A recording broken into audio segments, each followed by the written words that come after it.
Okay. Awesome. So we'll call to order the Housing and Human Welfare Committee meeting. The time is 6:37. I'll start with a roll call. Alderman Shandelmeyer, Aye. Alderwoman Tierney, Present. and we have joining us as a guest to the committee, Alderwoman Pendell Charles of Ward 3. I appreciate you swinging by today, definitely. The next item on the agenda is the approval of the agenda. Is there a motion to approve the agenda for the Housing and Human Welfare Committee? So moved. Second. All in favor? Aye. Aye. Next item on the agenda is approval of the Housing and Human Welfare special meeting minutes from September the 29th, 2022. Is there a motion to approve those minutes? Motion to approve. Second that motion. All in favor? Aye. Opposed? None. Next item on the agenda is the continuation of discussion with property owners.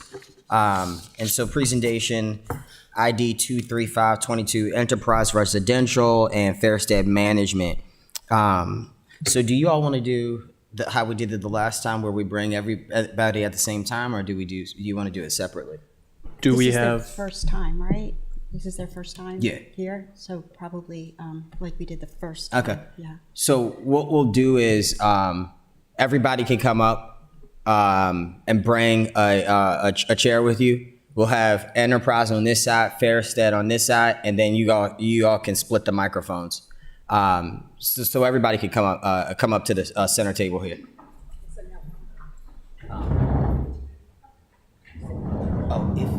If it's not too much, I'll send this to you. Yeah. Okay, perfect. But can we do 3 of each for yeah, thank you.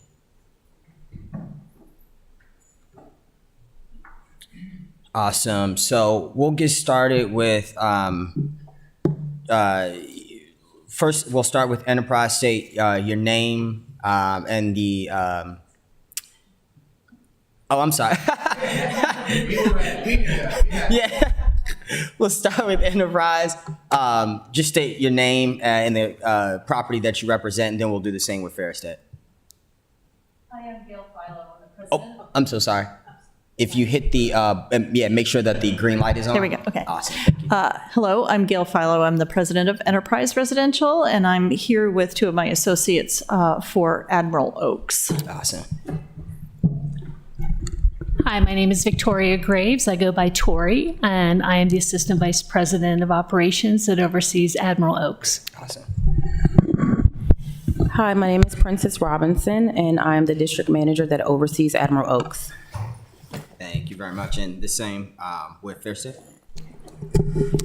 Good evening. My name is Chris Manning. I'm Vice President for Community Affairs and Government Affairs and Community Impact for Fairstead.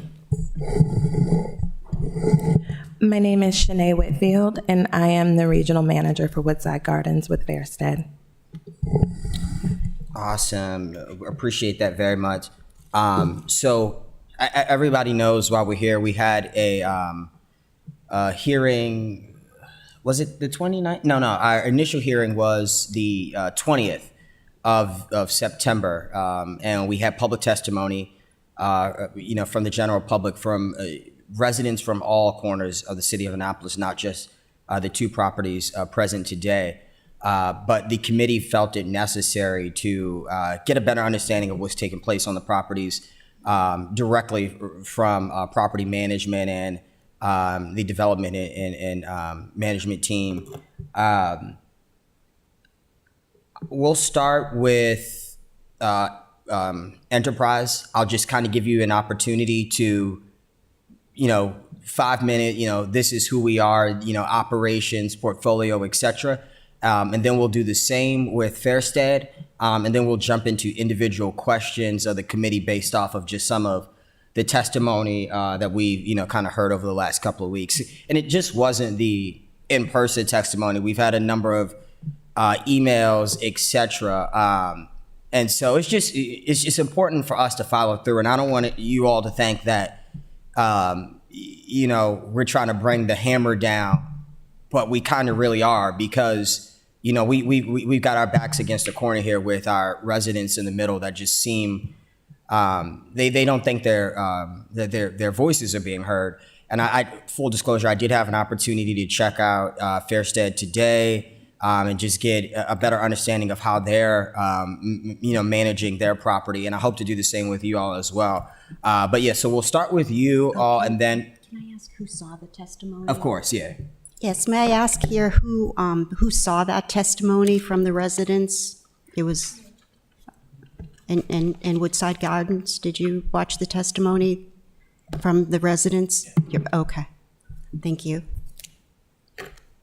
Awesome. So you can go ahead and start. Thank you very much, and thank you for inviting us to join you tonight. Regrettably, Enterprise Residential and Enterprise Community Development were not aware of the previous meeting until it was reported in the press. Immediately following the article, we were in touch with members of the City Council to discuss the apartment homes in question. In fact, Alderman Gay was kind enough to take my call to talk about things. So we're glad to be here. Enterprise Residential manages 107 communities across the Mid-Atlantic, 2 of which are here in Annapolis. We are committed to supporting our residents by providing the best possible services and timely and quality upkeep of our communities.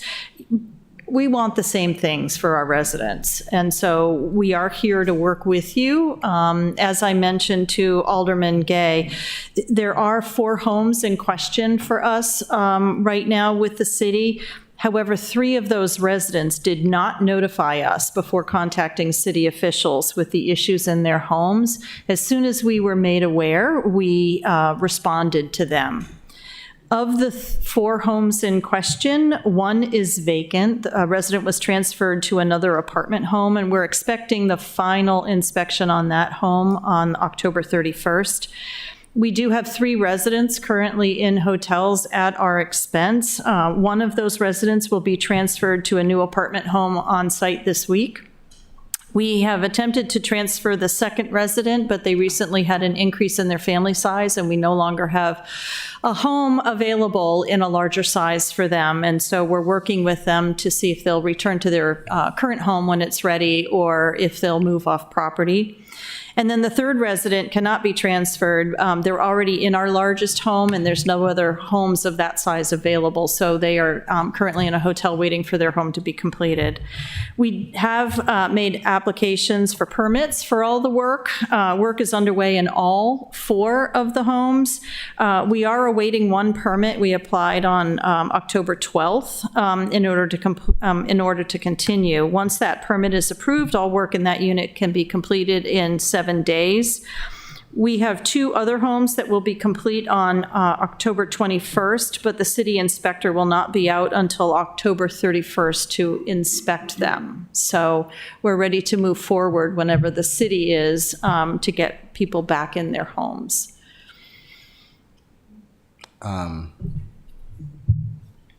Let's do your introduction, and then we'll open it up for questions. Sure. Thank you so much for that as well. Happy to. Chairman Gay, appreciate the invitation and the opportunity to be here before you and your colleagues today. Fairstead is a purpose-driven real estate company. We own and or operate about 17,000 units of housing across 18 states, the vast majority of which is either affordable or senior affordable. We have about 25,000 residents who call a Fairstead community home. We have owned the Woodside Gardens here in Annapolis for about 3 years. We have managed that property for just about a year in-house. And earlier this year, we kicked off really a top-to-bottom $15 million renovation of the property that we are quite proud of and is progressing along. All things being equal, that particular project is scheduled to complete on time in April of 2023. That renovation, and we're happy to talk about it at length, should it be the preference of the committee, is really top to bottom. It's everything from new roofs, new windows, building envelope improvements all the way into updated kitchens, bathrooms, flooring, walls, window treatments, the whole 9 yards. It will include all 144 units at Woodside Gardens across those 12 buildings. So we are committed to Woodside Gardens. We are committed to the city of Annapolis. And we're here today as a sign of that commitment and look forward to answering your questions in more detail. Thank you so much. How many units are at Admiral Oaks? 159. Okay. And that's split across traditional apartments, correct, and then townhouses? Garden style and townhouses, yes. Admiral Oaks is significantly special for me. My family had previously, when I was in middle school, we lived in Sarah's House, which is a shelter here that serves the greater Anne Arundel County area. And I guess it's been about 15 or 16 years now. My very first time moving to Annapolis, we lived in Admiral Oaks for quite some time, actually, about 3 years. And the Boys and Girls Club, had been brought in, and that was instrumental to, my life growing up. Caleb Wolf was the director. Anyway, I have a significant backstory with Admiral Oaks, and so that's why I am kind of hurt a little. I'm gonna be honest. I think the biggest concern that I have is maybe some of the unknown as it relates to maybe the housing conditions. I know that it's down to 4 that are documented. And so my first question, I'll ask just this first question and then I'll turn it over to my colleagues and then we can just have open dialogue. I like to run the committee in open forum. Are there plans for renovations on the properties? And are there plans for maybe an intense walkthrough with the City of Annapolis inspection team so that we can, highlight where there may be some wrongdoings and just try to get those things fixed as quickly as possible? I'm not aware that this community will be rehabbed anytime soon, but we do, as a rule, do perform preventive maintenance inspections in all of our units at least twice a year. The last go-round was in April. We're currently doing them now because it is 6 months later. We expect to be completed with 100% of those inspections on Friday. We are doing some of the work in the homes while we're in there, but some of those work orders will follow once the inspections are done. If the city wants to come back and do another walkthrough with us, we welcome that. We do, as I mentioned, struggle with residents reaching out to us to let us know what's happening in their homes at Admiral Oaks. And so these twice yearly inspections are really critical for us to see what's actually needed there. We don't always hear from the residents. How is and because this is such a trend with, every property manager that I've ever talked to, the very first saying is like, it's always not reported. It's always not reported. Yeah, it's not. I've had an opportunity to meet with Woodsides. I got an understanding of how they track and record their complaints. How is it done with Admiral Oaks? Is there a electronic system where complaints are taken, and how often is that checked off? So the residents have several options to let us know what's going on in their homes. We have an online portal that where they can log work orders, communicate with the management office. They can call, they can email the management office. All of those are responded to usually within 24 hours. Is it bilingual? We have bilingual staff. Perfect. Colleagues, any questions from the committee? For Admiral Oaks? Yes, thank you. Or any, So as my colleague mentioned, it seemed like there's obviously some kind of miscommunication or something. It's my grandfather used to say there's 3 sides to a story. His side, her side, and the truth. We had pretty substantial public testimony against Admiral Oaks with valid concerns in our viewpoint. So Can you explain that? I mean, why would they come to us and you weren't aware of them? I can't answer that. We do have staff on site every day. We have 24-hour emergency service. So calling the office at any time, day or night, will get them to a person who can answer their questions or take an emergency work order, anything like that. So I don't know why someone wouldn't want to use the options available to them to contact us. So how many staff on site do you have, like maintenance people? 2, is that correct? For how many units? 159. Which today I found out, by the way, that per 100 units is supposed to be one person. Yeah, that's industry That's standard. correct. Yeah, which was shocking. Yeah. You know, because in some apartments I've been in, I've seen 8. You know, it seems like 8. Maintenance professionals or technicians, and so the staff size was something that I was definitely concerned about as well. But go ahead.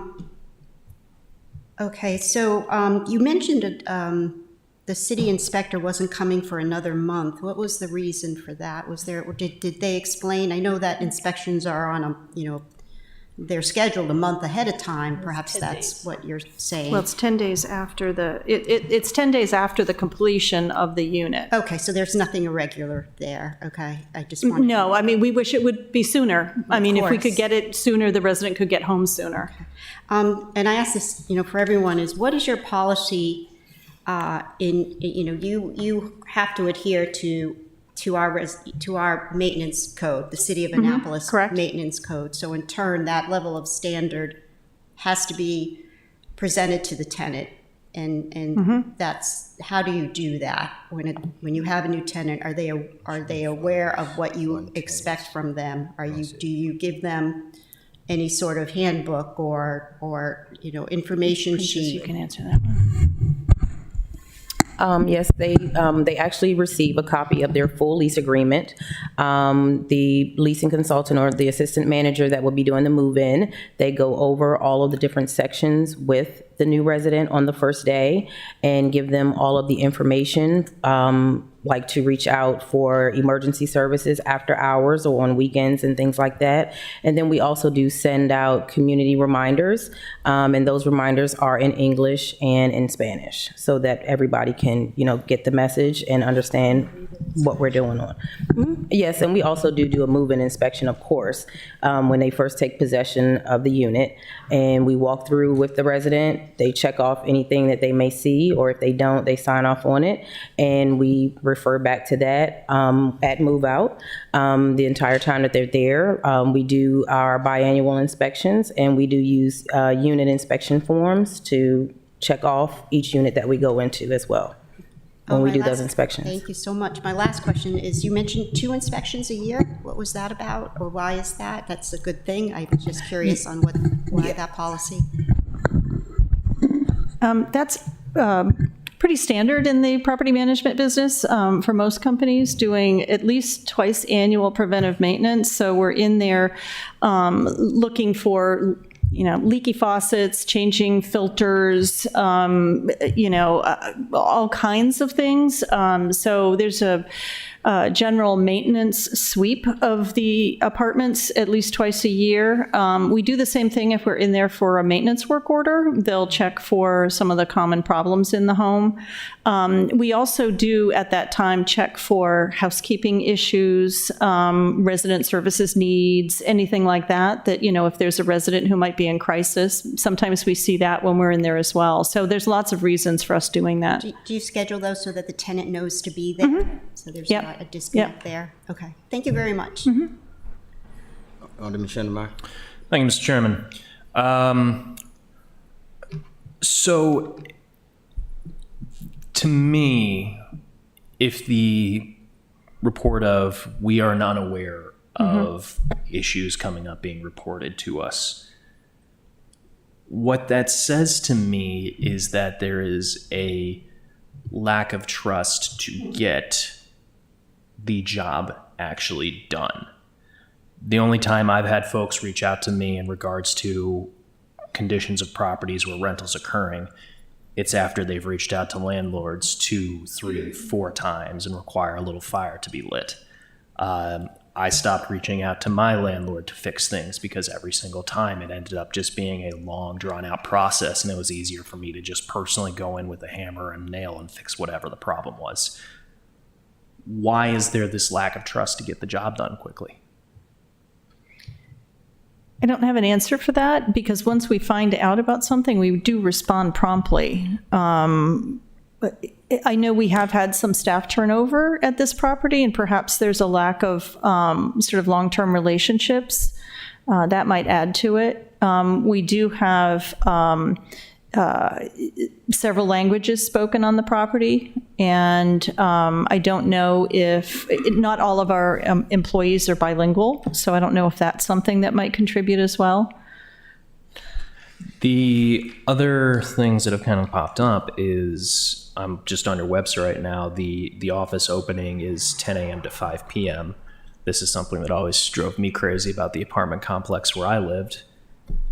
I'm at work during those times. That's hard for me to take my time to go out there. There's also, if online portal is your primary source of reporting information for problems, a lot of people have difficulty having reliable access to the internet, so that excludes a lot of potential residents, either due to lack of affordability for internet service in this area or to just disinterest in having online access due to age. So if it's, let's say, 6 o'clock on a Wednesday, or I have a crisis on a Sunday morning, what do I do? How do I know that this is getting handled? If So I have a problem? we have 24-hour answering service for all emergencies. The residents can call the office during the day. They can email us if they have access to email. They can put a note in the rent drop box at the office itself if they can't be there during the day.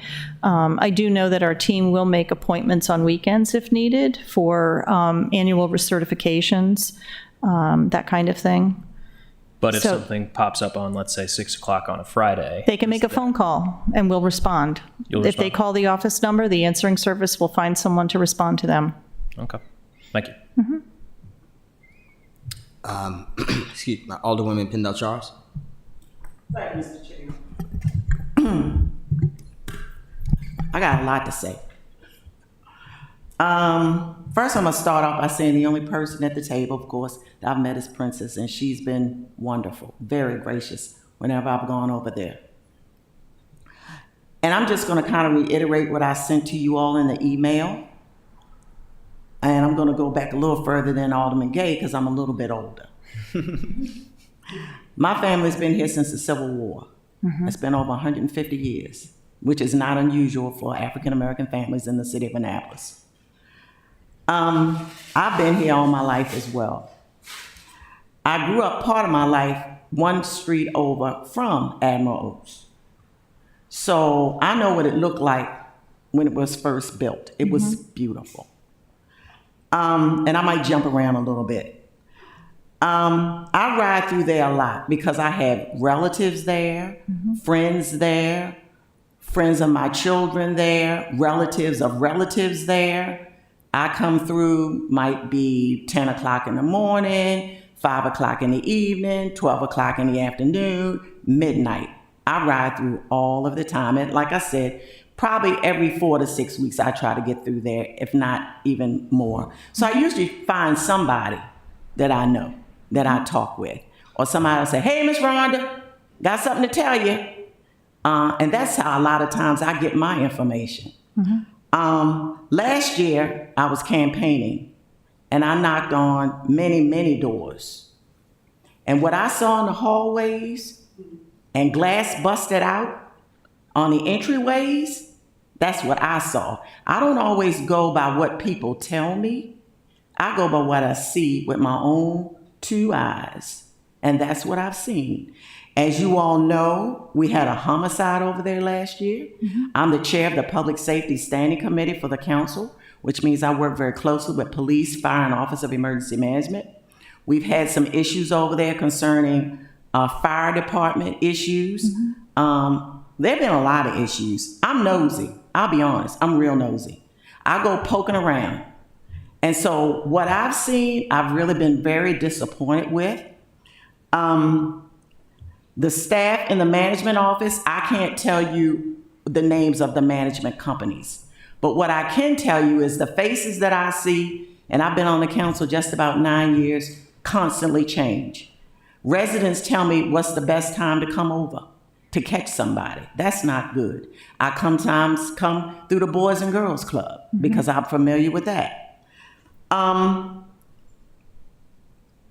Residents, as Alderman Shandelmeyer has mentioned, regarding the issue of not being aware and resident complaints and not making them, and there being apparently a lack of trust, or arguably there is one, residents are afraid. They are. They've told me this, and I can't say that I believe everything people tell me, but if you've known somebody for 20, 30, 40, 50, 60 years, and you know who they are and you know their character, then I tend to believe them. I mean, I think anybody in this room would believe someone if they've known them for 50 or 60 years. And then I see things for myself.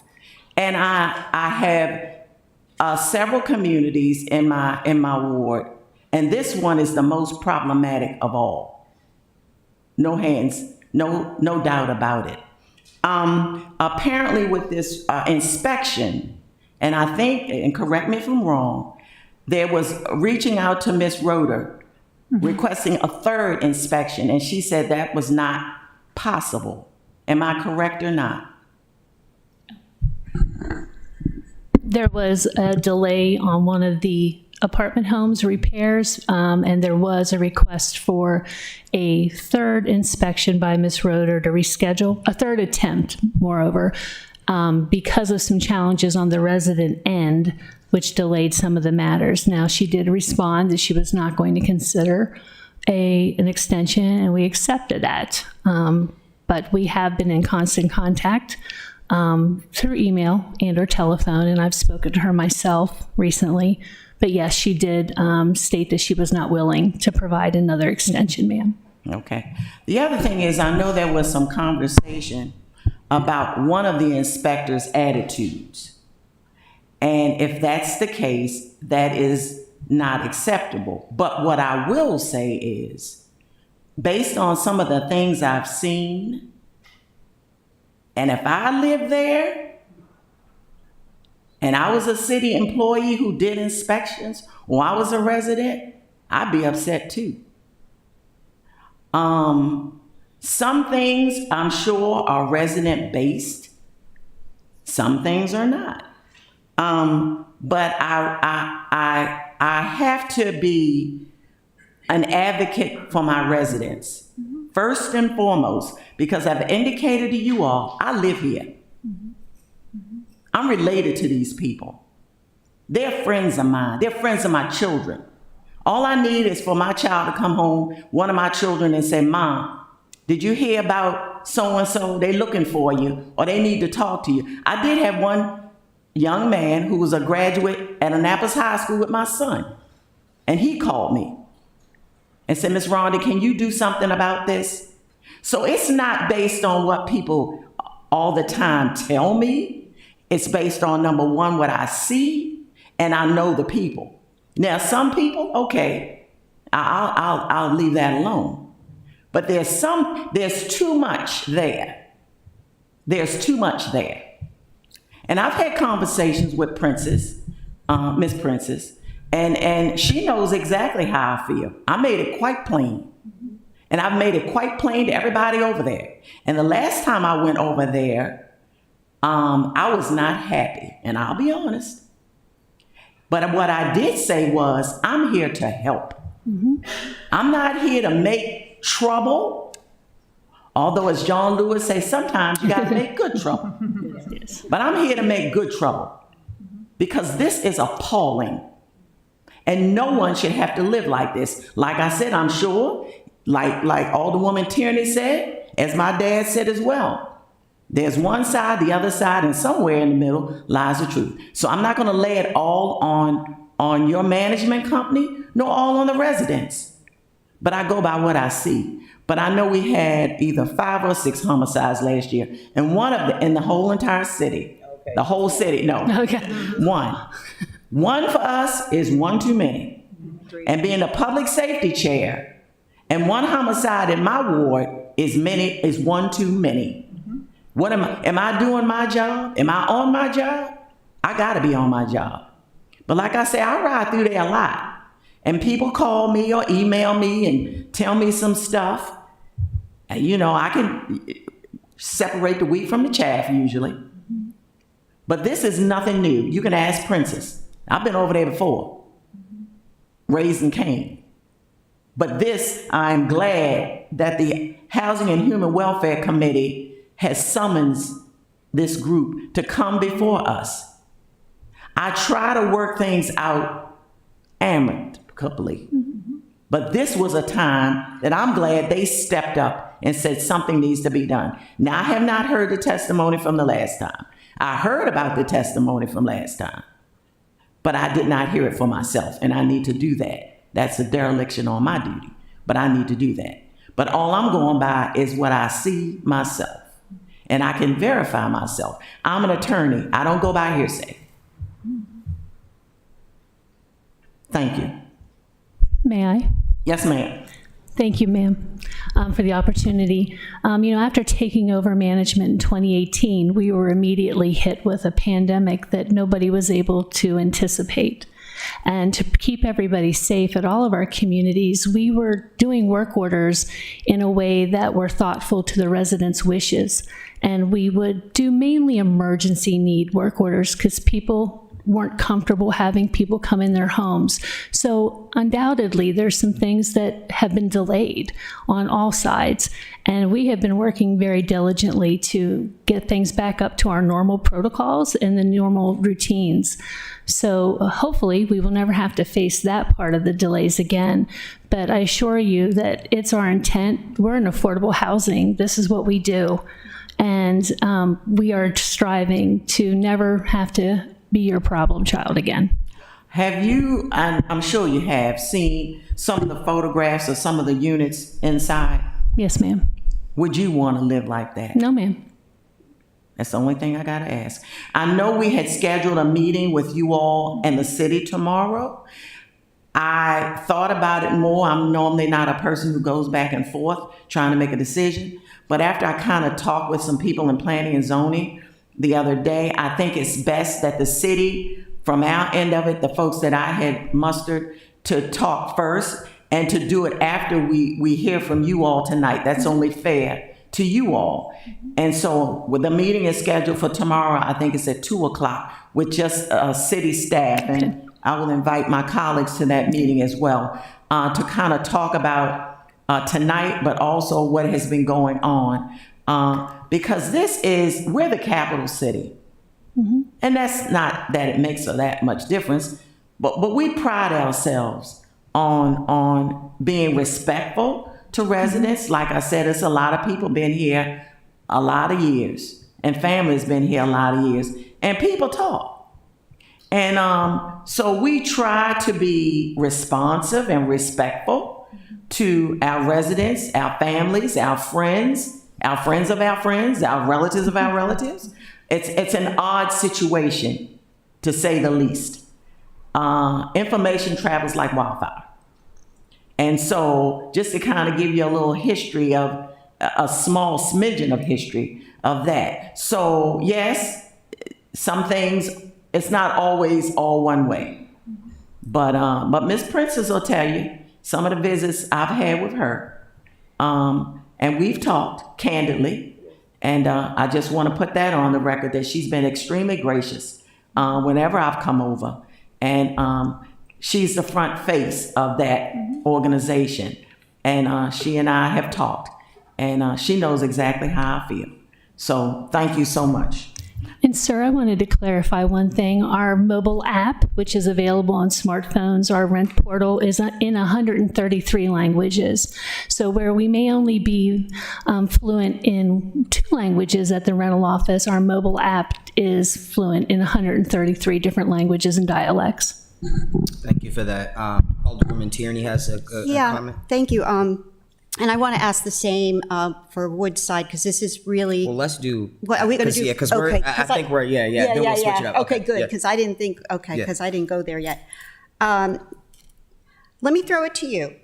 This is something that you do have control of, where the tenant is not the variable. Okay, your common area. That's what we can see. I can't go into units unless I'm invited, but we can see the common area. The stairwells, the hallways, the lighting. We have a very strict code on lighting. That's where things happen. What would you grade yourself? Just so we know what, we're on the same level here. And then I want Alderwoman Pendle Charles to grade you. I would say probably 7.5, 8. We did just do a big lighting project about 3 months ago, where we did all the common area lighting and stuff like that. We are in the process of trying to upgrade the camera system or whatever, so we're going to be starting that towards the end of the year, and then we'll continue the second half of that in 2023. So that's where I'm thinking that we're at right now. And then we are also going to be replacing the entry doors, the front and back doors on all 6 of the garden style buildings. And once we do that, then we can install the new key fob system. So we do have things in progress, and we just have to go a stage at a time. And there are times that we will go into the hallways and repaint the hallways, replace the glass, and a week or 2 later, the glass is broken again, there's graffiti on the walls, and it's just a constant upkeep. I will say this, I was over there last week, and there were 2 gentlemen walking with a note, with like a clipboard. And I asked them, "Who are you?" And they were like, "What?" I say, "Who are you?" And they say they were there for the camera system. And the gentleman said, as long as they've been doing that, nobody has ever asked them who they were. And I gave them each my card because I wanted everybody to know. And then they went into the office, and then the 2 ladies, I think, were in the office. Miss Princess wasn't there. She was out on the site. They say she was walking the site. And so I let them know that I asked them, who are they? I have no problem asking people who they are. And so that's how I approach what I do for my residents. And anybody you ask will tell you. So just want to let you know I'm there and asking questions where maybe nobody else is. Thank you. So I guess we'll start to wrap this portion up with Admiral Oaks. I do have some, I know that you say there is no renovation plan for the property, which is, no problem. Of renovation, it takes incredible amounts of capital to start, but there has to be some sort of a project that would satisfy, first and foremost, the residents, and secondly, the committee. Because my fear is that if we let you walk out of the door today, nothing will be done and everything will operate at a status quo. But you are the CEO, and so I'm assuming that you have to have significant authority over capital projects and maybe what could come down the pipeline. Is that unreasonable to assume? Yeah, so that's not exactly how it works. I'm the president of the property management company, so I am working, managing this property at the behest of ownership. And so within Enterprise, it's the ownership entity that controls the development cycle for each of our deals. Now, I'm saying right now, I don't know that there are plans to rehab this property, but there very well may be. I don't believe there's anything scheduled for 2023, but that doesn't mean that there couldn't be something later on. And I can, since I have your contact information, I can find out what that looks like and let you know.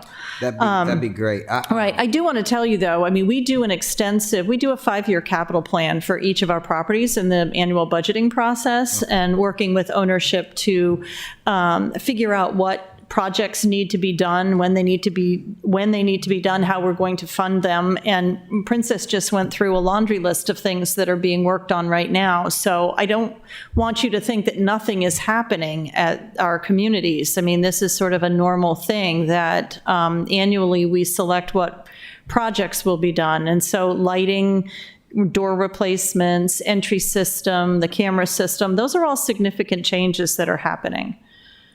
I have a couple other things. Please go ahead. While I'm First of all, I did not answer Alderwoman Tierney's question, and I will get to that.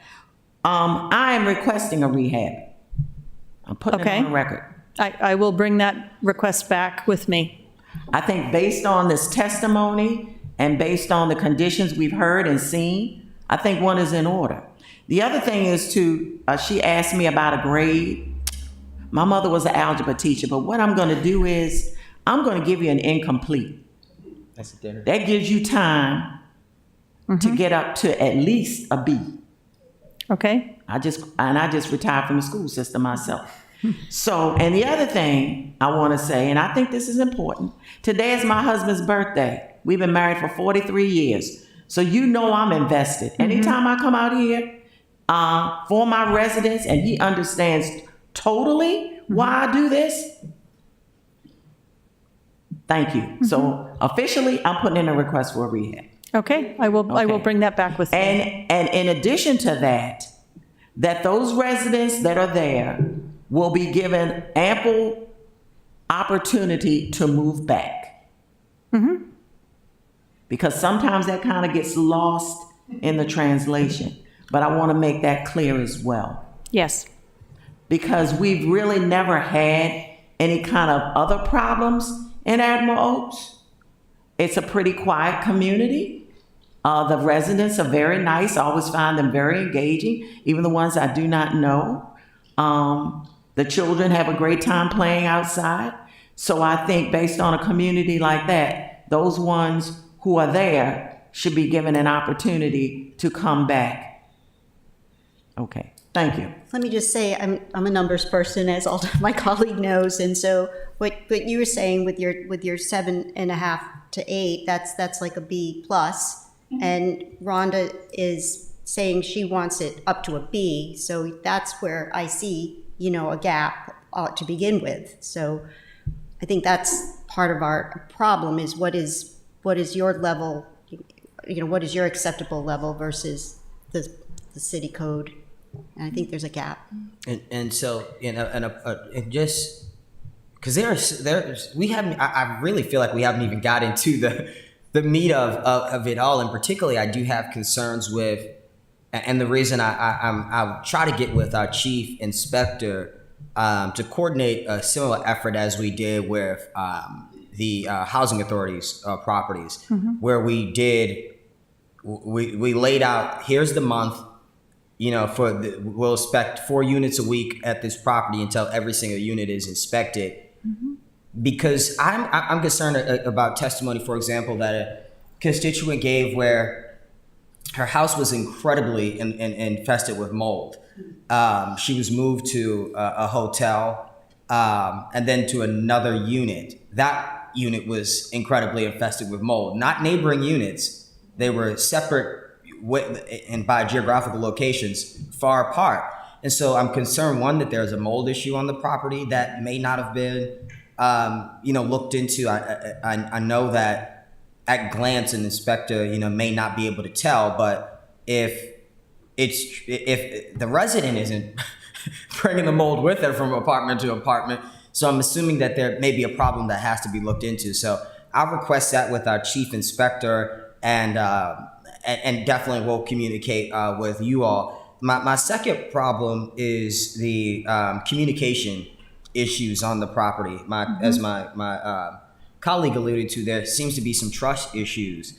That has to be fixed because I can't 100% believe that not a single resident on the property submitted some sort of work order or form or... That's not what I said. No, Okay. There are many residents who report things every day. What I said was of the 4 units the list that you sent me, 3 of those residents had not reported those issues to us. 1 had. Okay, so I'm glad that you got or corrected the issue with the 3 units, but I hope that we can put together some plan as it relates to the overall management as well. We've received email testimony of nonprofit organizations that help with housing issues within the city of Annapolis, and they express great concern to the committee as it relates to communication with the management on their end and the issues that they've had. So much so that I've drafted legislation to try to attempt to fix the issue between landlord and tenants, because it's an incredibly it's a problem. It's a problem, and I'm so afraid that if we just say, all right, this is it today, they've heard the talking to, it'll continue, and so there has to be some sort of follow up. The alderwoman alluded to a meeting tomorrow at 2. I'll try my best to to attend that. I'll get a list from John actually on, I'm sorry, I'm just taking a note of that, on how many inspections have been done on the property and how many more need to be done, just so that we can continue to follow up with one another, and then hopefully put together some long-term plan. Obviously you have to go back and report to your colleagues, etc., to figure out some funding issues. And I don't know if the rehab, like I said, it's not going to happen overnight, but even to get the ball rolling on a process like that would be significant. So yeah, I think for me, my follow-up here would be to our chief inspector and to get these inspections going ASAP. And I'll even try to get to the site to follow them on an inspection to see what is taking place, because maybe I don't know, something is not right, and it's not just with your property, it's just in general. I'm not, the mold issues, the rodent issues, etc. I'm not understanding how an issue can grow to be so large that residents felt the need to organize a meeting for public testimony. And so that's my greatest concern. But I hope today's October the 17th. Yeah. So I hope by November the 17th, a week before Thanksgiving, we can come back to the residents and maybe even put out a newsletter and say, hey, look, we met with the city council 30 days ago. Here is the plan that we have as it relates to outline for inspection. Here's the plan that relates to that we have updates to property, both interior and exterior. And here's the plan that we have as it relates to communication, because that's the biggest thing. So, I will admit, I don't know, Princess, I don't know if you were there, and I'm not, and I don't like to advocate in any way for, anyone to be reprimanded, but I've made calls to the property myself, and it's either gone to voicemail or I've been told I'd be called back and I haven't been. And so if it's happening to me, I have to believe that it's happening to the residents. And so those three things is what we'll follow up on over the next 30 days. And November the 17th, we'll have a clear understanding of what the plan is moving forward. And we'll even present that at our Housing and Human Welfare Committee meeting on the 17th. Regina, if you don't mind, would you take a note so that for our next meeting, we in November, we have on the agenda to follow up on this? Thank you. And if I may, real quickly, I think this is more of a generic response, but during the eviction moratorium, people were a little hesitant when their rent hasn't been paid for 10 to 12 months to put in work orders because they were concerned. They already owed thousands of dollars. Why rock the boat? And as a company, we have prided ourselves in arranging for rent assistance. We've been very resident forward in working out plans and repayment plans, and we have done everything we could to avoid eviction for people who have fallen upon hard times. As a company, I can't even quote the millions in dollars of rent relief that $9 million in rent relief that we have received across our portfolio to keep our residents housed. So we are in this for the same reasons, but I would like to think that sometimes I know if I owed somebody money, I probably didn't want to talk to them. And we are trying to overcome that barrier and making sure everyone knows that we are accessible, and we can definitely do a better job, because we can always do a better job in communication. But I thought that was worth pointing out. Awesome. All right, Alderman Martina, you? I just don't want to lose this fact that what I'm hearing is of the four properties that were addressed a couple of meetings ago, where the occupants came up here and told us that they had tried multiple times to contact, et cetera, that when they didn't hear back, then they called the city to come and fix it, that sort of thing. So what is the disconnect there? I mean, you can talk about trust, right? But they came up publicly. If they were afraid, they certainly weren't afraid to come up here publicly, knowing that you would eventually find out. So what is the disconnect there? Because you said 3 of them, you had no record of any of them complaining about anything. Yeah, so I just watched the testimony today, and we only had 1 resident here from Admiral Oaks at that meeting, as far as I could see. I think it was quite a few more, because we had a sign-in sheet as well. But they all spoke? Did they all speak? Because there was everybody only spoke. Okay, there was only 1 that spoke. Okay, yeah. Okay, so if you're alluding to things that weren't on the video, I'm sorry, because I only heard the testimony from the 1 resident. Like they spoke and then they, supported them by clapping or cheer, Okay. So. Alderman Shandelmeyer? Oh, I'm sorry. No, You- that's okay, it, that's it. I thank you. just want to. This is just getting to your point, and less to Admiral Oaks and the Woodside Garden folk, but just when you said it feels like something is wrong, why are we seeing all of this come out now, all of these problems, these systemic issues? I know most of the folks up on this side of the room know the answer to that question, but I'm just going to state this for the record. There's been a chronic underbuilding of housing in our city for the past 30 years, and because of that, tenants have very limited leverage to leave when situations get subpar. One thing brought up by you folks is you took over in 2018, and then the pandemic hit. Okay, yeah, I get some of that stuff, and same thing's going to come your way here, bud. The pandemic hit in 2020. You both took over your properties in 2018. That gives 2 years to start addressing some problems before supply chain issues came forward, before health problems came forward. And it still seems like we're dealing with the same nonsense. So I'm kind of trying to figure out what was the delay during that 2 years. Anyway. All right, so let's. I have a couple. Yeah, of course. Yeah, Thank you. please. Yeah, take the floor.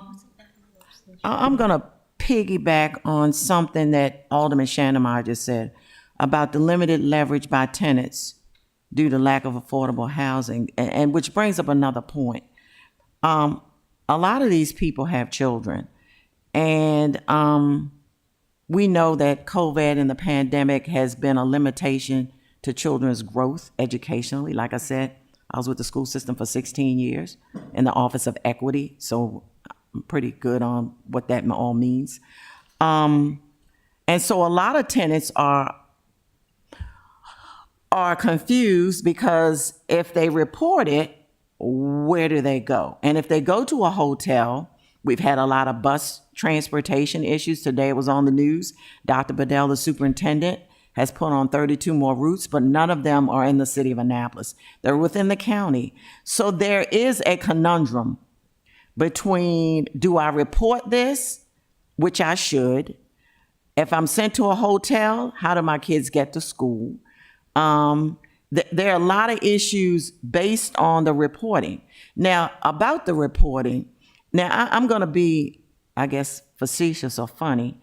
Is reporting, official reporting, based on either the app, a written email, a letter, or is it me sashaying myself up to the office and screaming and hollering and say, I have a problem?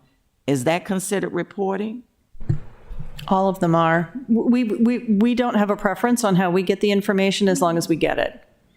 Okay, because I've been told by certain residents that if I want to come by possibly to talk to anybody in the management office, I've got to come at this particular time on this particular day to make sure I catch the person or persons.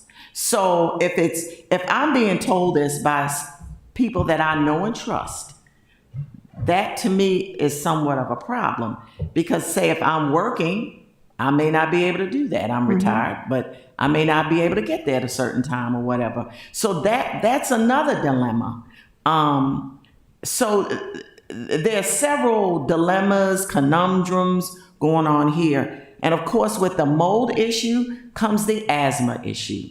My son had asthma as a child, and he was in ICU for a week. And that was no fun.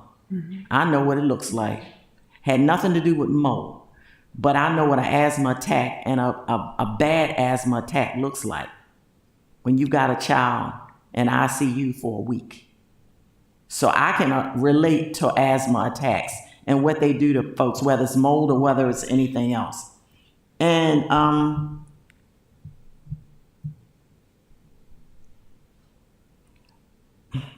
I think Alderman Shandemeyer alluded to this, you know, and I know you all took over in 2018, and like I said, I don't look at who the management company is. I just look at who the faces are in the office. But of course, COVID started in 2020 of March. There were issues in 2018, 2019, and the beginning of 2020. So I can understand what you're saying about during the COVID period, but there were issues before then as well. Thank you. Thank you very much, Alderwoman. So if barring any questions from the committee, I believe that Admiral Oaks, you're all good to go tonight. We will, without question, be in contact so that we can get this process started on how we'll set up the inspections. So we'll try to get as many done as we can in the I guess over the. Well, we'll have to look at John's schedule because and see how many of our city inspectors are able to work on this. Is there anything else? Yeah, please. You may not be aware, but we are already scheduled for the annual inspection for the rental license, which is 100% unit inspection at the end of the month. Inspector Rader started that schedule. We have notified the residents, though, to make sure it's convenient for them as per Ms. Rader's request. Okay, so this will be, all right, so perfect timing. You get the results back at the end of the month, and I gave a deadline of the 17th, the 30th, so you'll have a couple of extra days to try to put together a plan as even once you get those results. I am hold on one second. I just want to make sure because I want this unit to be these two units without question. 470A and 423B. Okay. Are they in the works as well, or? Okay, so the resident that resides in 470A is currently being temporarily housed in 423B. Okay. So that unit was turned over properly and was inspected by Jeanette Roeder prior to the resident in 470A being transferred to that unit temporarily. So we are working on 470A, and we are hoping to get that resident back into the unit by the end of the month.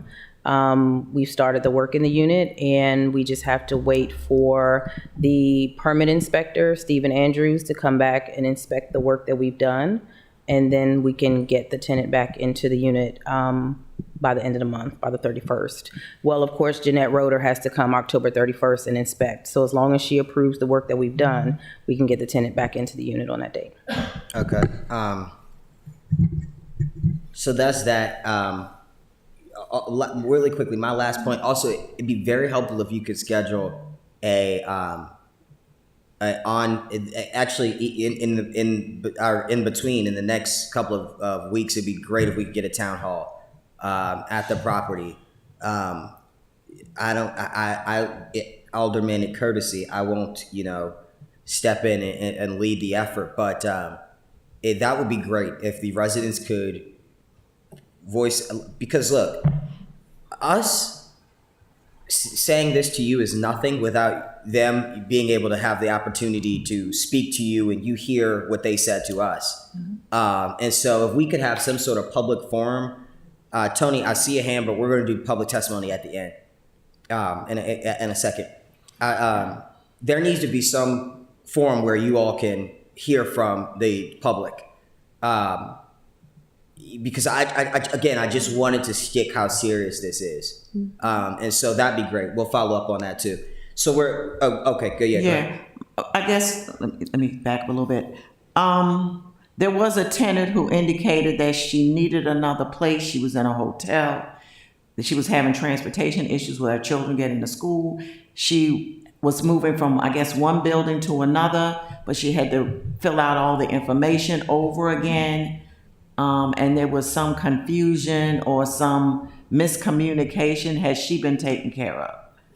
Yes, we did find a unit for her, and it's considered a move-out, move-in, and we're in the process of doing that. And the unit that we have ready for her, we have maybe one other thing to do with the flooring, the entryway flooring. So we're hoping to get her moved into that unit by the 21st. By the this 21st? Friday, yes. Okay.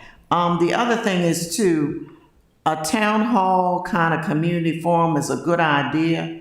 My only problem is, where would we have it? You don't have That's what I was thinking. space We don't over have there at all. space for that. Zero. You know what, that's another issue about some of our properties. There is no community space. And that's a huge problem. I don't know if it's done by design, if it's done because the developer can't afford it, but that's a real barrier. The other thing I asked years ago, is there a tenant council or resident council? There needs to be one established, because these kinds of issues can filter through the resident council to you all or to us, or however they determine it should be. I was told flatly no. And the person who was the resident manager over there, and I've told this to Ms. Princess before, this person, and might have been before you all, wouldn't even speak to me. I do not know who that person is. I just want to go on the record by saying that. But that person wouldn't even, I would say, when is your, and would walk right by me as if I was a ghost. That's the level of respect, or lack thereof, that I've gotten over there. Then I've had people like Miss Princess who embrace me when I come over. Yeah. So it's been like this. Like I said, I don't look at who the company is. I look at the faces. Whoever the faces are, that's the ones I deal with. And so, yeah, it was literally, this woman would not speak to me at all, period. Hi, bye, boo, nothing. So that's how I've been treated. I'm sorry about that. And before, so we can also, there's a church like walking distance. Second Baptist. Yeah. We can maybe work that out. Okay. So we'll be in touch. If you all could just have a seat, just in case anything comes back up. Okay. And we'll be fairly quick. Let's get with Enterprise. Thank you all so much. Yeah, thank you. Thank you so much for coming out. Thank you. Yeah, just until we get finished with this ID, if you all don't mind just staying. And let's do Enterprise. You had an opportunity to, give us the introduction. I did tour the property today. I did look at a rehabbed unit. They, I think per unit you said it was about $100,000. I did see the appliances. The stove was a big talk. I did see the stove. To me, and as I said to them, at an eye's glance, everything looked fine, but I don't live there. And so that is kind of why we were, stuck in the middle, but you all were gracious hosts and offered me an opportunity to ask some questions. I'll turn it over to my colleagues, and then we'll jump, kind of into everything. You want to go first, Alderwoman Tierney? Okay. Sure.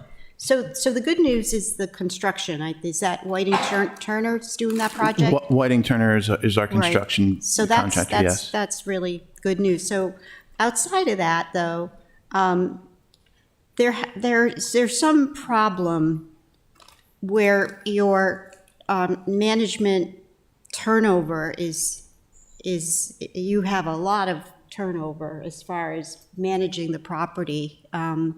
It seems, at least I know if we go there, there's always another is that true, and why?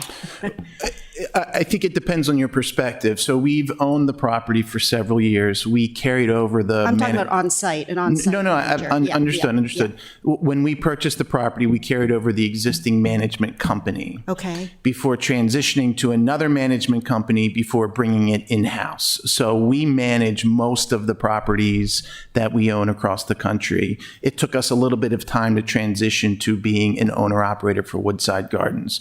But now that we are the owner-operator, that will not change. So the property management will be handled by Fairstead, which is sort of part of our business plan in the way we approach these, because it really means that we're fully invested in the property. We're not just owning it and letting somebody else manage that. We have had, and I'll let Shanae speak to this if she cares to, in terms of the actual individuals, we've had some promotions. So we've had people that have moved through there. So I think, when you look at the entirety of the 3 years or so that we've owned the property, I would say, yes, there have been different people in that management office. But it was really part of a plan to transition it over to Fairstead management and then find the right staffing solution for the property as it's managed today. But I don't know if you want to say anything else to that point. So what he said is pretty much accurate, and I'm an example of that. When I started with Fairstead in July 2021, I was promoted to the regional manager within 4 months. We did not leave that vacant. I sat there and still managed that community as if I was the manager until I found and trained the right staff for the property. Okay. Yeah, we'll wait. Okay. So I believe we got the most testimony from Woodside Gardens. I think that was my notes. Again, the question is, what does your on-site staff look like, and what are your calls per day? What is your response time? Can you speak to that? Yes. Our current staff, we have myself in the office 4 days a week. We have a community manager and assistant community manager, and we also have the relocation coordinator out of our office. And then for maintenance, we have a maintenance manager and 2 service technicians. And resident services coordinator as well, correct. Okay. Could you speak to your common area and specifically your grounds? Your grounds, your stairwell going into the properties. What is? I asked that exact question earlier as well. Yeah. How would you grade it? Well, it's an interesting time at Woodside Gardens because there's so much construction activity happening on the property. So if you go there today, it looks very different than it will look 18 months from now when we're finished. We have the storage units for resident belongings. We've got, extra dumpsters. So it's an interesting time, all in the name of progress. Our stairwells are all breezeways, so they're open. And we have staff who go through on a daily basis to maintain and upgrade and maintain those common spaces. But again, it's a property that has a lot of things going on right now relative to the rehabilitation.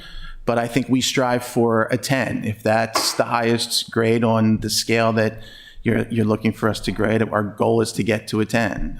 But it is, we work hard every day and aspire to get to that 10.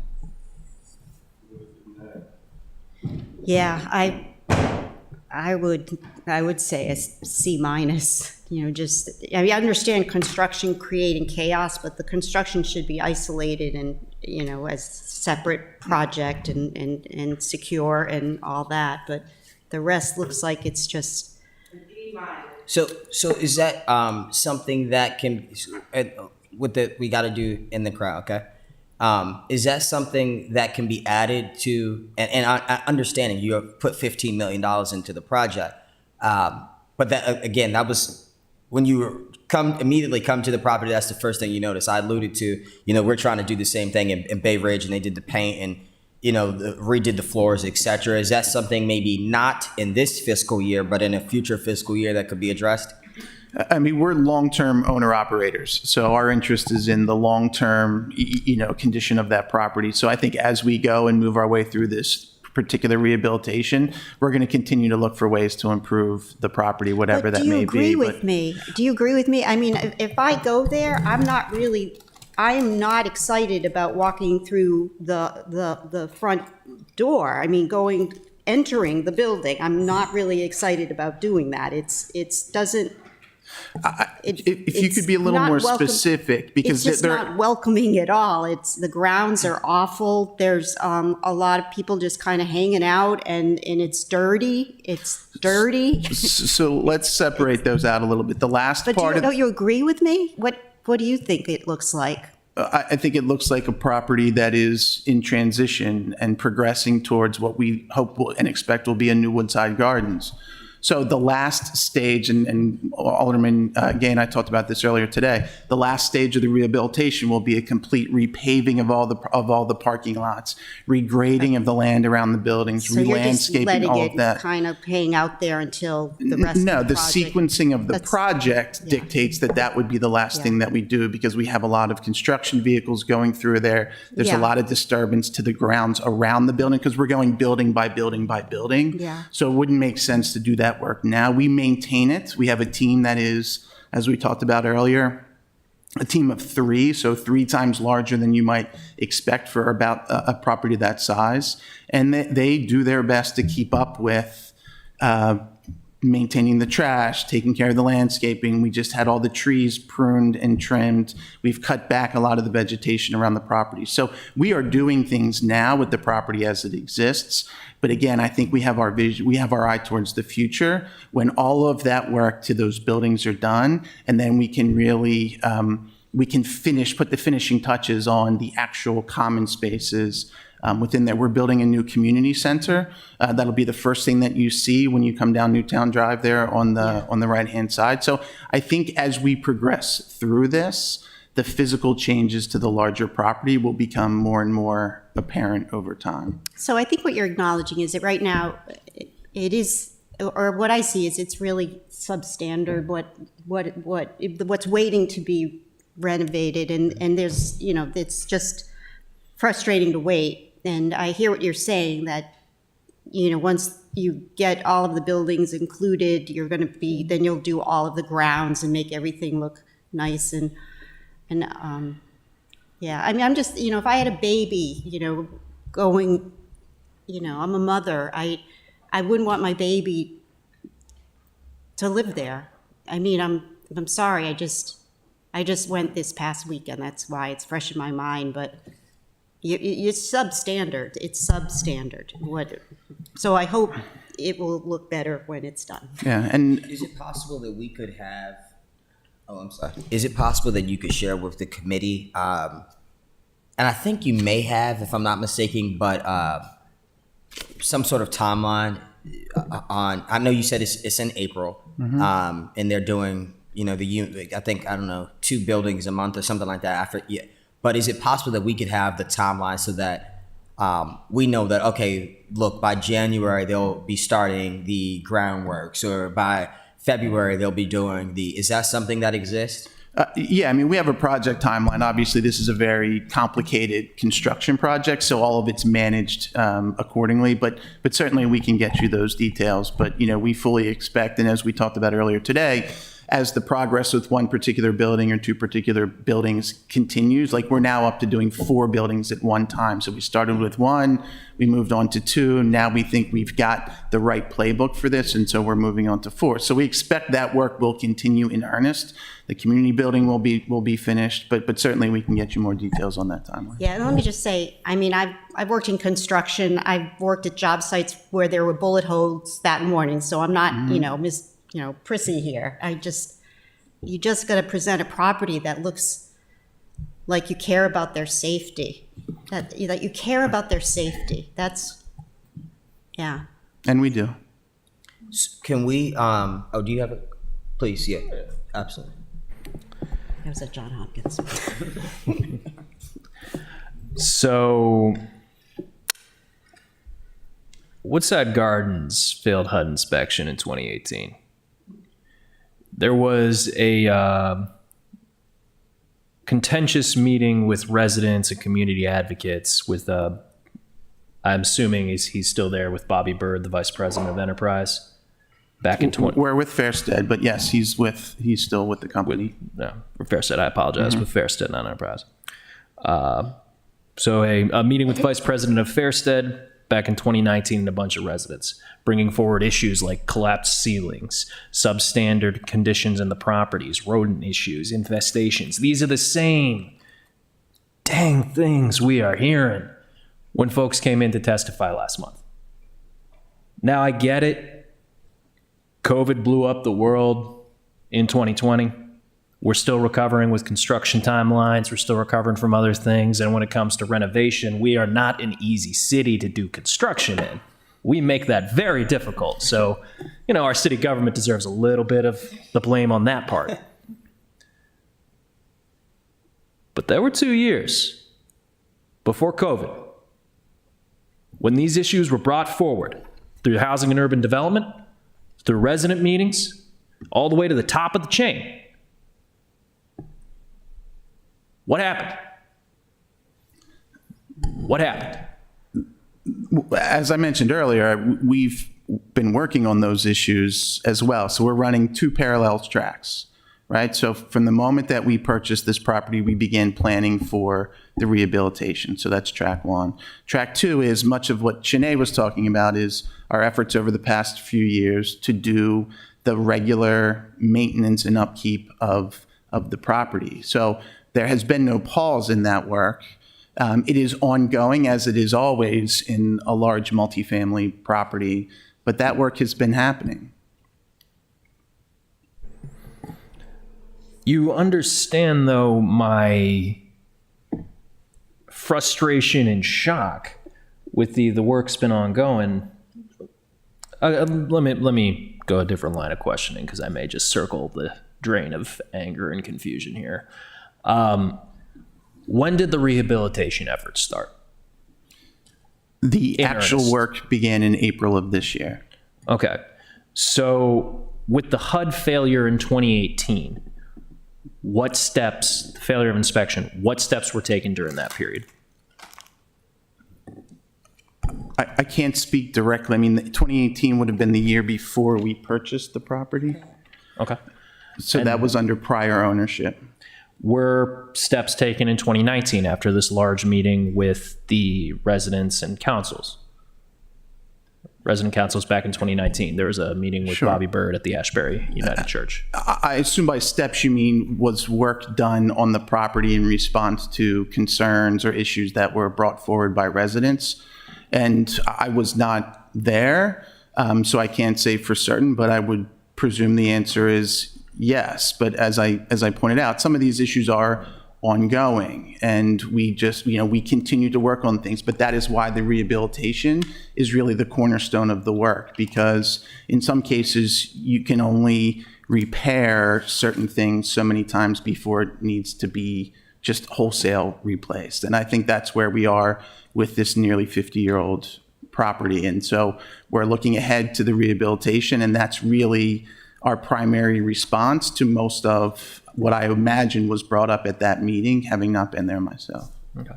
With the rehabilitation in regards to that, are we adding additional units to the property as well to potentially alleviate some of these issues where folks are either living in overcrowded housing or cannot find housing, or potential relocation issues? Unfortunately, we are not. There's really just no place to do that within this particular property. All right. Well, to kind of cover back on something that I said earlier on why all of this is happening now, all these properties were built around the same time. They have hit their natural limit. One thing I do need to go up, because again, these properties they are substandard. That is a lot of issues. Blame needs to be put on that front, but also we need to look at ourselves as a body for how hard we fight new housing construction, which hurts the actual leverage and power of tenants in this. You're preaching to the choir. Oh, yeah, I know. With this group. With this side of the pile, yeah. But I just want to, again, say for the record, this is what happens when the city sometimes gets more excited about stopping housing from getting built than fostering housing from getting built in a growing area.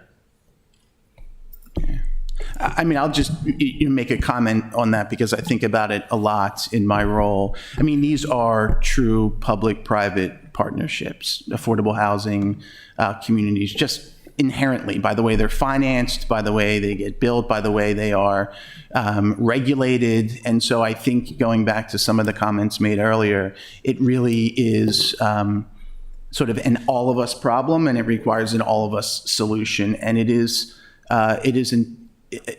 enormously complex, especially to build affordable housing. And then there's, senior affordable housing or supportive housing. But it's pretty clear that there is a need for this housing. And I think Fairstead, and certainly I would imagine our colleagues from the other companies, are doing what they can to figure that out.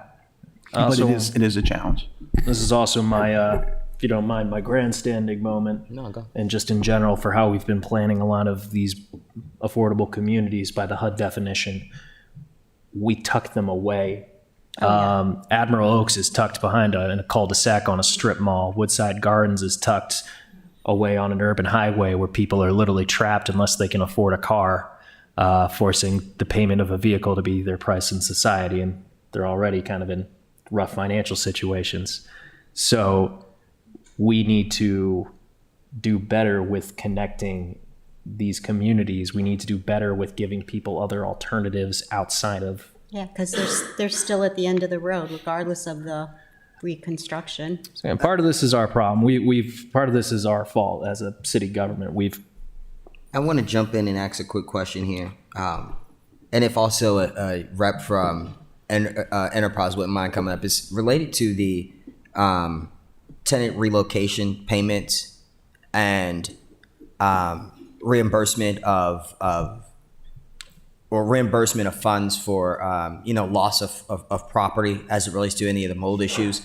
If someone from Enterprise would also mind coming forward just to quickly answer this, and while they're, I'm sorry. I'm sorry. Oh, I thought someone said. No, the gentleman over here said something. Oh, okay. Yeah, if one of you could, that'd be so helpful. Yeah. Just because I'm not assuming if they are the same systems but if you could speak to how you calculate the relocation cost, and how is if a tenant, and I actually did this earlier, but I'd like to state it on the record, if a tenant has an issue where property is damaged due to mold, water damage, rodents, etc., how do they apply for repayment? How can they, get a return on their investment? Because we did have some testimony shared where, residents. I shared with you in one case, a resident had her stuff in the pod that they don't have access to, and when she finally was able to get access to her belongings, it had mold on it or something like that. And in same situation with Admiral Oaks. So how do you do that? And then if you could as well, yeah. Shanae, maybe you can speak to this. I'm generally not aware of those circumstances. I know there was one tenant who did have some items that needed to be addressed, and we just worked directly with that tenant with that resident to accommodate that. But I don't know if there's a more scientific formula. No, that is how it works. So we would discuss what was lost with the tenant, and then we would work with them to replace it or repair it or whatever we needed to do. And no, so you're not working with a minimum or a max as it relates to how the assistance that you could provide for the tenant? So in my time frame here, I've only been involved in one situation in this way. So it wasn't a set policy that we followed, and whatever that tenant lost, we replaced. Awesome. And We have an internal relocation team. When we do relocations, we try to do them as in-place relocations. So we would, in advance of a relocation, hold vacant units, and then we would create hospitality suites. So in most cases, we can do that. And their belongings would be put into a storage facility, and they would stay in this hospitality suite that we would furnish 2 to 3 week period, depending on the scope of the work in the apartment. And we have reimbursed up into one tomato knife that went missing out of someone's belongings, to some blankets that were damaged in a move. Things get broken, but we have vendors that we use for that, and they're liable for those things. And we put in claims anytime one of the resident is missing something and or it's damaged. Awesome, thank you. And I just asked because that is another piece of legislation that was birthed out of our, really these ongoing hearings. And this is for the purpose of requiring a landlord to make tenant relocation payments if the tenant's housing is condemned as unfit. Also providing right of first refusal, because we have had issues where a tenant has an issue in their home and they're sent to, no disrespect to the Red Roof Inn, but because it's the cheapest thing for the company to buy, they buy that Red Roof Inn. And, going from your home to a motel is not pleasant. And we've had some of the most disgusting images I've ever seen of the interior of these hotels from some of your tenants who had to be relocated. And so that's why we needed this legislation, and that's why I just thought it was important to answer that question. I appreciate that. Any other questions for Woodside? Please, Madam Chair. Wrong committee. Yeah, I'm thinking we in public safety. Sorry. I know. Thank you. Thank you, Mr. Chair. A couple of things, and I want to start strictly with boots on the ground. Woodside Gardens is not in my ward, it's in Ward 4, which is right directly next to mine. So same kind of thing holds for them as with Admiral Oaks. I go down there, I sit on the step, talk to tenants, talk to people, kids who went to school with my kids. But what I will want to start off by saying is Miss Tony Strong-Pratt is here tonight, and she's a huge advocate for residents. And also Miss Rita Dorsey Washington, who I know extremely well, and I'm gonna get a little personal. Her one of her relatives had twins by my cousin, but we won't do it. It's a whole nother story. But anyway, so I know Rita extremely well. And those two ladies have saved more lives in Woodside Gardens and Newtown 20, now Wilborn Estates, that can ever be imagined. People have overdosed. They've been on their way to other places. They have stopped, administered Narcan. They train people in Narcan. I go down there and talk to Rita. We talk about many different family, of course, but also many other things about Woodside and what can be done to improve the lives of the residents. So I want to start off by giving a shout out to Miss Tony, because she and Rita have done a tremendous job, and I mean beyond what I could even imagine or even explain. Whether they're on their way to a funeral, whether they're on their way home, they come out and they administer and they train other people. So I understand Miss Tony's passion, I'll leave it with that word, because she and Miss Rita truly care. No matter what you may think about the attitude, it goes way beyond that, because I've seen it and I've witnessed it with my own two eyes. So I want to start off by saying that the new community center that's being built, I hope that it will be utilized fully by the residents and the youth and the families in that community. That is huge. We have situations within our city and other communities. Things were promised. Oh, yes, we're going to build a community center. And the community center sits there and nobody can use it. That's not good. That's one thing. And like I said, I don't represent technically the residents in Ward 4, but I'm here as an advocate for a person who's been here a long time. The history of public and subsidized housing in the city of Annapolis is a very ugly and sordid one.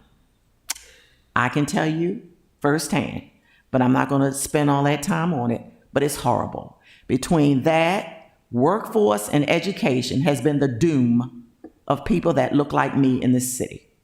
But for the grace of God, I made it. But I could have gone the other way. So what I'm saying is there's a story behind it. And I'm not saying you all were the impetus of the story, but because it has not been addressed properly, and Alderman Shandemeyer has said that the city has some of the blame as well, it doesn't help when you have instances of what people are talking about.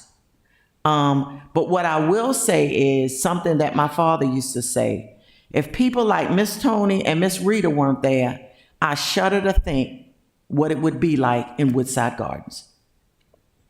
They are committed. No matter what Miss Tony may say it or how she may say it, there's a reason behind it. And my thing is, I look at the deeds of a person, and based on what they are doing and what they continue to do for the community, and they should be acknowledged way beyond the call of duty. I've gotten calls of things that were going on down there and gone down there 10 o'clock at night when it's 10 degrees. Somebody laying on the pavement who is overdosed, and they are there to save them. And I can't tell you how many lives they've saved. And so we're going beyond even the housing needs to the human needs. And as the public safety chair, the only way I can say is to assure public safety, one of the 8 pillars is safe and affordable housing, education, health, and many others. And so that's the only way we assure public safety, is to go through certain pillars, financial savviness, and those kinds of things. So I'm saying to you, they are gems and jewels. Miss Rita, I wish we could clone her. I really do. She works hard, and I mean hard, really hard for the residents. Nobody goes beyond what she does.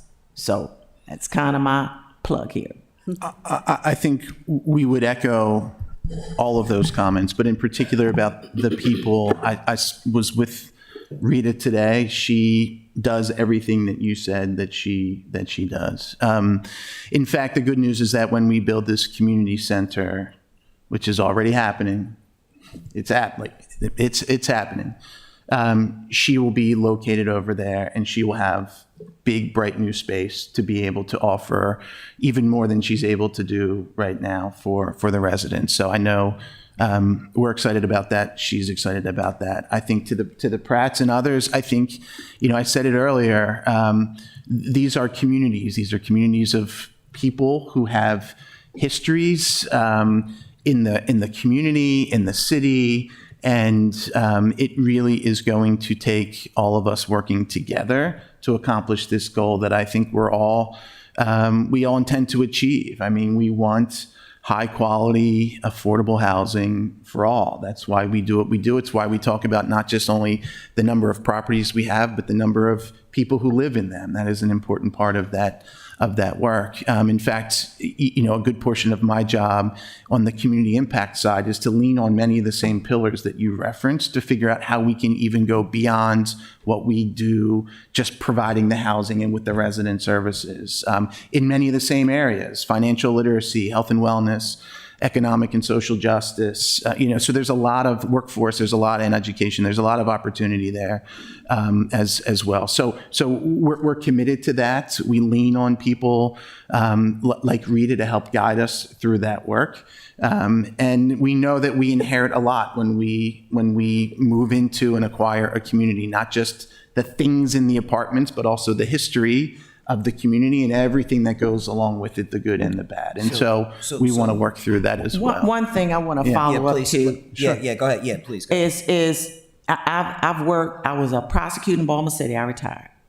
I worked for the county health department. I worked for the school system. And what I've seen too often that I care to think about is people like Miss Rita. Sometimes there are systematic things going on where people find that Miss Rita should be gone.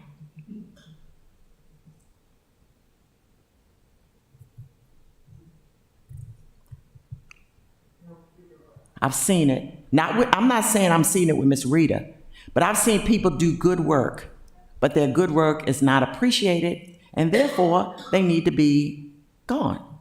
And I'm being perfectly frank. And I hope and pray that that doesn't happen with Fairstead or Woodside Gardens or any other place, Enterprise or wherever it is. But I've seen it happen too many times where people do good work and their good works are not appreciated. So keep that in mind. What is your name and what is your position again, sir? Yeah, sure. My name is Chris Manning, and I'm Vice President for Community Impact and Government Affairs. And please pass that on to whoever the president is. Because I'm here personally to look out for the people who are doing the work, the boots on the ground. And sometimes, suddenly, they're gone. I appreciate your candor. Yes. So let's do our last couple of questions. We need to get a resolution, so to speak, with Woodsides as what we would like to see. We'll do quick public testimony. 2 minutes for each speaker, and then we'll wrap this up. But we will be rocking and rolling from here on out with both groups. Obviously, you hear the frustration from the council. I'm not speaking just solely to your property, but in general, you have partners that are willing to cooperate and work with you all, but there needs to be transparency. And as I mentioned to Enterprise, I'm of the mindset of, yes, I know I'm not, even though I'm young, I'm not stupid. I know some residents will say, yeah, of course I submitted a work order in June and then and they never did. But I don't believe it's the majority. And I think that's where there lies a problem, because again, the common trend on every time we speak with property management, it's like, oh, we had no idea, we didn't know. Either that lets me know that people aren't as invested as they really say, because listen, if I own a property and I'm putting $15 million into it, you better believe I'm gonna know every issue from the roof at 701 to the doorknob at 712. And so it blows my mind that sometimes, the management groups, there seems to be just a disconnect. And maybe that's because, and I have to say this, the office in Montgomery County, I had a horrible experience with. That's who I initially reached out to get this process started. And she made me feel as if I worked for Fairstead. And if I should have been taking the steps, to go out to the tenants and collect information from them and then to go to report it that's not my job. And it's not really the job of the tenant either. It's the job of the property management. And so I think there's definitely a disconnect there. And that experience for me was, I'm like, really? And again, it gets down to, if they're speaking to a city council person like this, I can only imagine how they're speaking to the tenants. And so that has to be fixed. Last questions from the committee, any? Just really quickly, just to expand on what Alderwoman Pindle Charles said, it's about the people and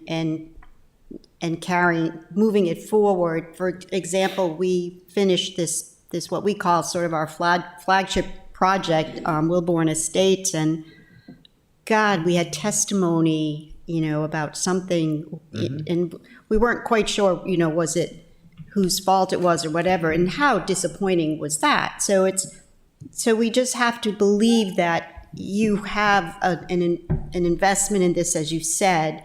This project is a huge deal. I mean, we're not underestimating that. We have to look at a new model, and you are following that new model of a private-public partnership, I imagine.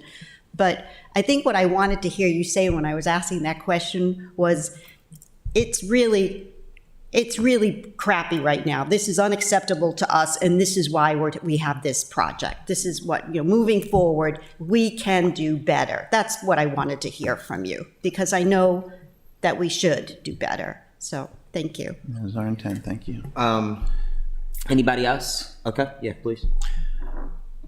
Tenants unions should form. Just throwing that out there for anyone who watches this. Tenants unions should form.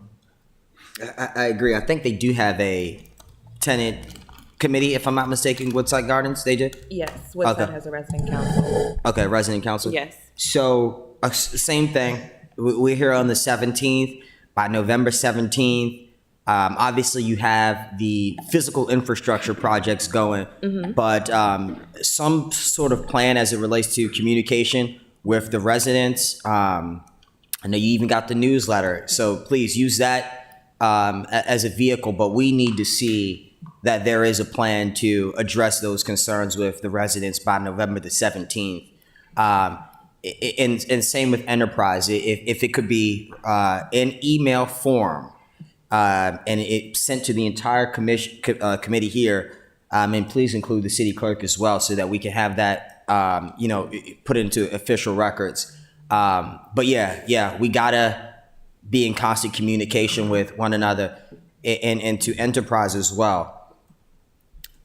Listen, because my first thing was fine them immediately and fine them for every single day going back, and take rental licenses because it's that serious. We got to give benefit of the doubt, but I think if the issues continue after those 30 days, we have to. We would have no other choice.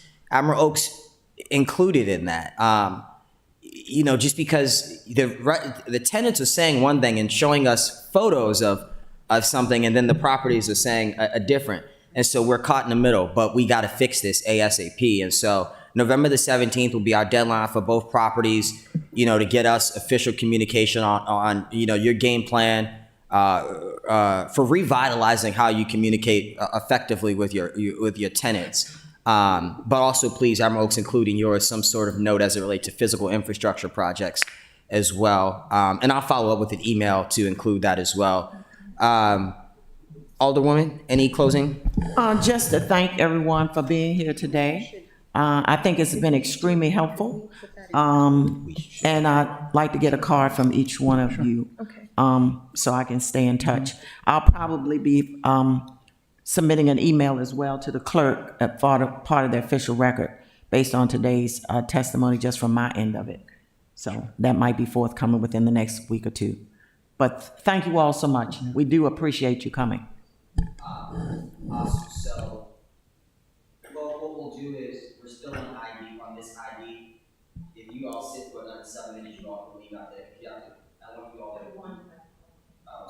We're doing public testimony, and you all need to be present for public testimony. sure. So we'll have the public speak 2 minutes each, and then after that, both Enterprise and Fair State are good to go, and we'll move on to our next item on the agenda. So thank you. Sure. We'll be in touch. You have my contact information. Absolutely, and the invitation to come see what we're doing at Woodside Gardens with us personally still stands for all members of the committee. And just for the record, to my knowledge, I didn't get to see it with my own eyes, but to my knowledge, I was told today that the issues in Building 701, which was the most problemsome, have been fixed. If there's anything to the contrary, I'm sure the residents will let us know. But to my knowledge, everything is in that unit has been fixed. So thank you. All right, we'll do public testimony really quickly, 2 minutes each speaker, and then after that, both Enterprise and Fair State are good to go. And in the public testimony, I just, go easy on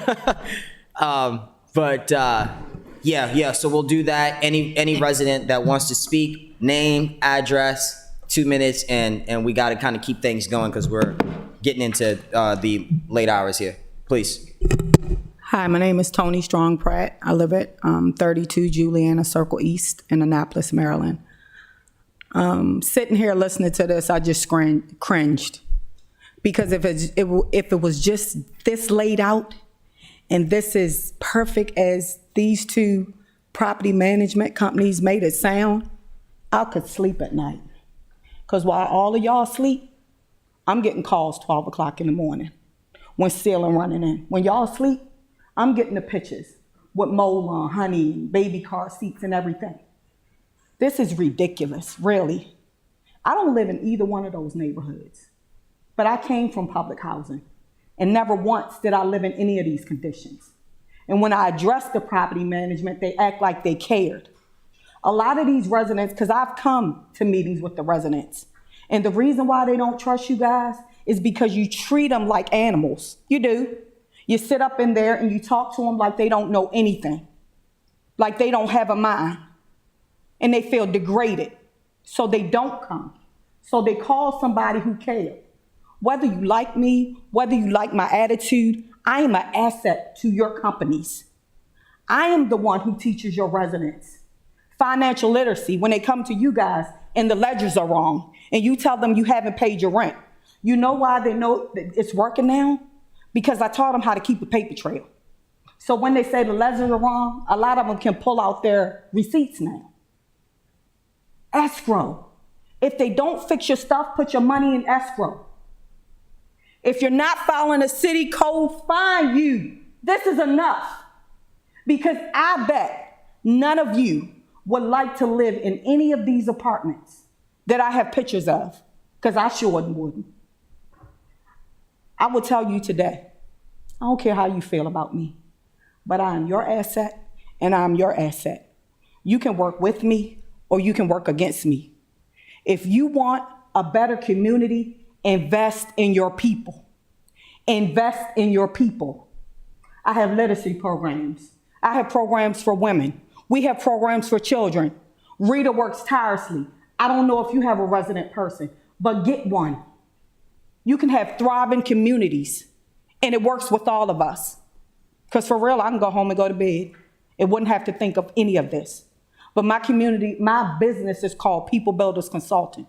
And you know what that means? Out of all this millions and millions of dollars of infrastructure that we're building, we have put $0 into human infrastructure. And that's what I do. And for real, it starts today. What we do from here is gonna last a lifetime.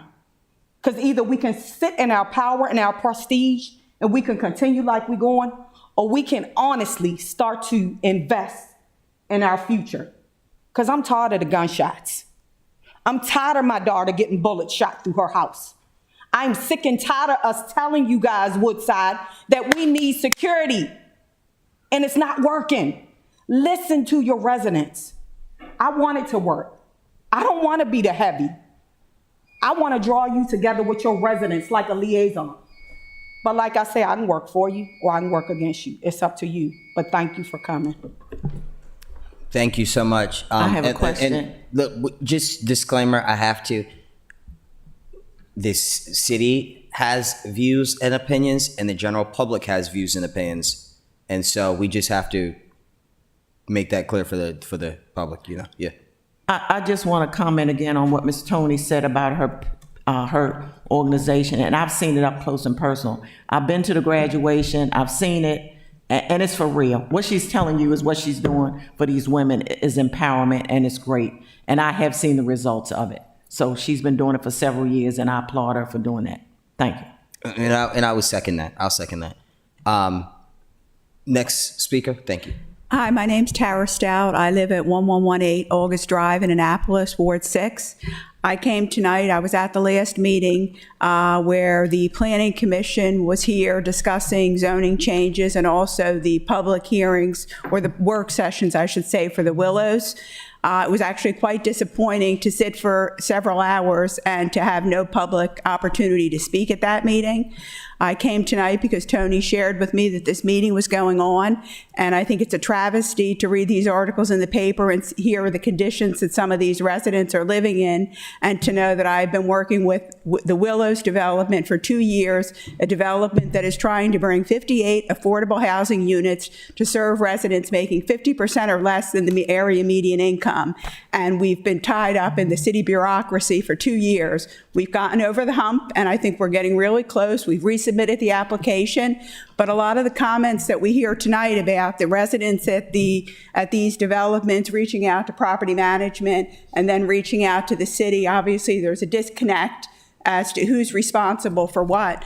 And I'd just like to share that that same disconnect exists in the city. We send emails about things related to topics regarding this development. They go unanswered for months on end. You resend them, and it's like it goes. Sometimes some people in the city respond. Some people just totally ignore your email. And there's one issue that's surrounding this Willows Legion development that needs to be addressed, and we can't seem to get the city to respond. We've been dealing with it since February. We've had meetings, we've sent emails, and we just would like a response.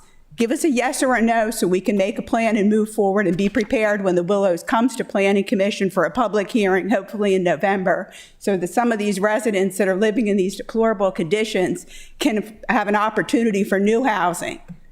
You know, we've heard a lot in the Planning Commission's new tagline after our first work session and the article in the paper, every citizen deserves a good design. I think that maybe the people need to realize that there's a difference between good design and quality construction. Building codes govern construction, and the inspections and everything you're talking about governs the construction and the quality of the construction. Good design is subjective. The Planning Commission and the city staff seem to view design as, we're in an art gallery, I think that's the best painting, they think this is. And it doesn't matter about the developer that's buying the painting or the 58 families that are going to live there for the next 30 years and have to look at it and live in it. It's the Planning Commission and the city staff who have to dictate what everybody else thinks is the absolute best design. And clearly, we need more focus on the construction and the inspection side of it if residents are living in these conditions. So I would take all this advice that you're giving to everybody else about improving their communications in their organizations to get complaints heard. I think that somebody needs to take it back to the city staff and make sure they improve their communication and response time as well. Thanks. So to my knowledge, we're not doing discussion on this. To my knowledge, the property or the whatever was going on with the Planning Commission, they didn't have the appropriate applications in for adequate public facilities on police, recs and parks, and something else. So all of that needed to be submitted.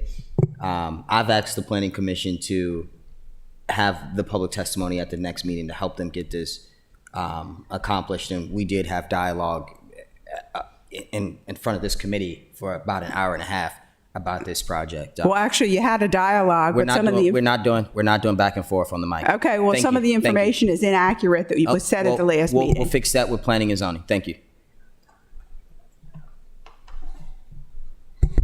Good evening. My name is William Pratt, 32 Juliana Circle East, Annapolis, Maryland. I won't even be 2 minutes, but thank everybody for coming out, really. And like I always like to point out, the difference in one Annapolis. It's so painful, so disgusting.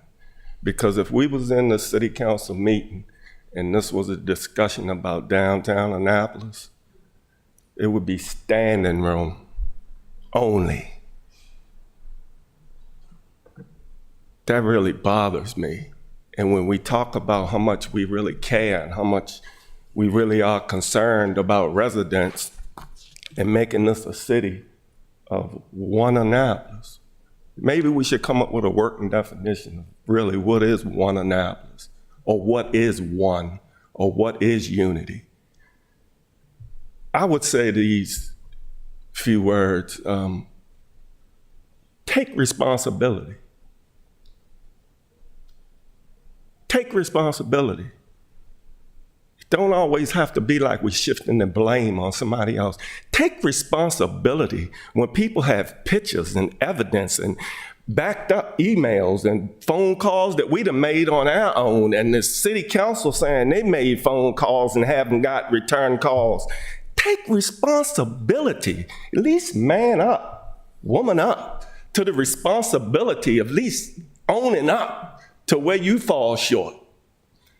Man, I'm gonna tell you, I really wish we had the representation in Ward 4 like they have in Ward 3. Yeah, I'm gonna say it, it's on the record. But I will commend tonight some very powerful statements that was made from this city council. I thank you, Brooke Schandelmeyer, in particular, for your words of taking responsibility of the city's ownership on inspections and their responsibility in this mess. Thank you. Thank you very much. Do we have one more speaker? Yeah. Awesome. And after this, I know y'all itching to run up out of here. Feel free. If you want to stick around, you can. But again, I think it's important that everybody hears public testimony.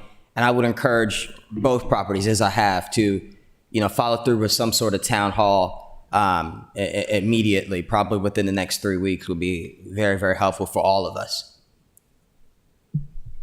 Yes, hi, good evening.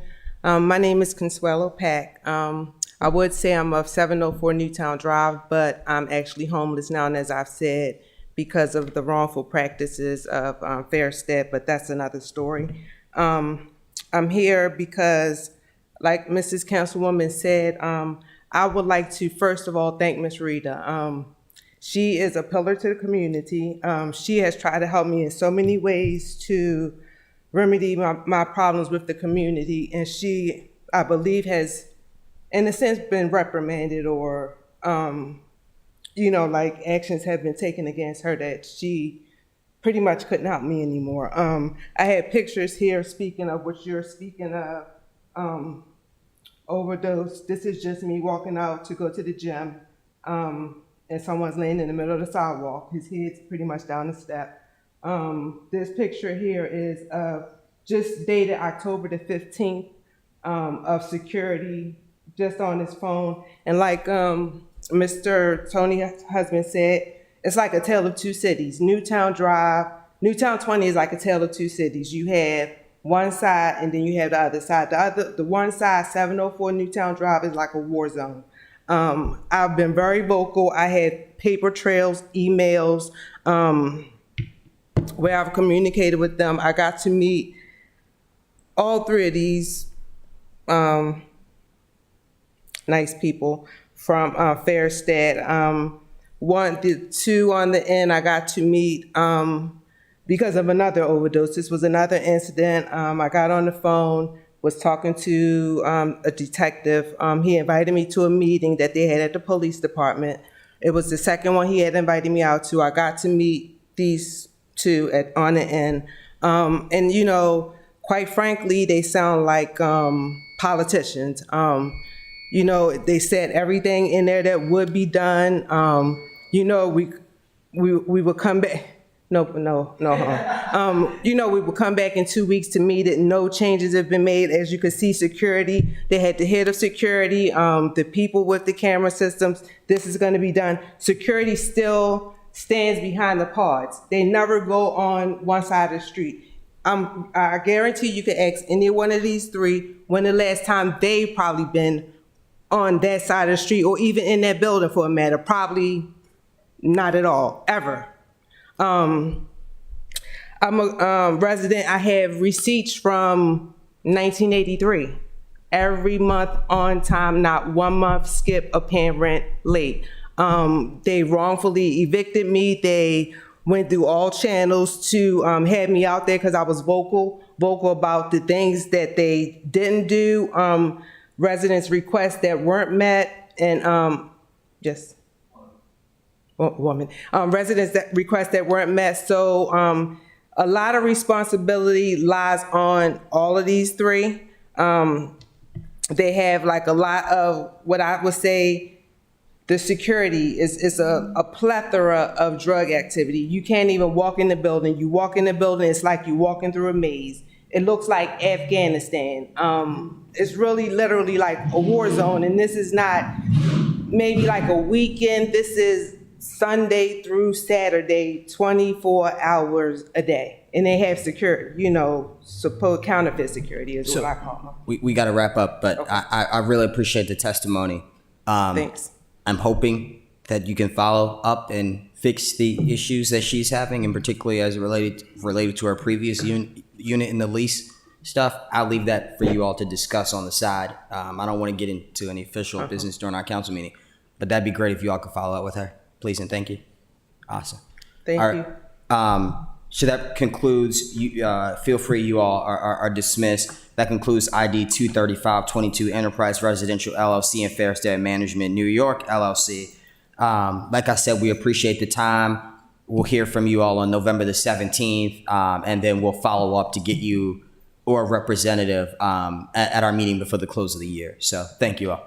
I just want to add thing, to address the public hearing during a committee meeting. That's not usually the norm. Speaking to Tara, that we don't, it's not the norm to have public hearing at every committee meeting.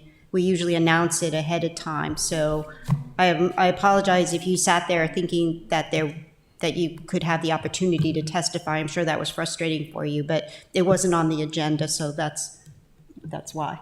Good. Okay, cool. At our 29th meeting, you're correct. So yeah, the ID is done. We'll be in touch. Appreciate the time, and let's move on to the next item on our agenda. I'm actually going to take a privilege as the chair and make a motion to postpone the discussion on ID 23722. It's 8:30. I want to get my staff home. I know Regina's been here all day. So Second? Long day. absolutely. So can we make a motion, if no further discussion, to adjourn? Motion to adjourn? Second? Second. All in favor? Aye. Aye. Thank you so much. I did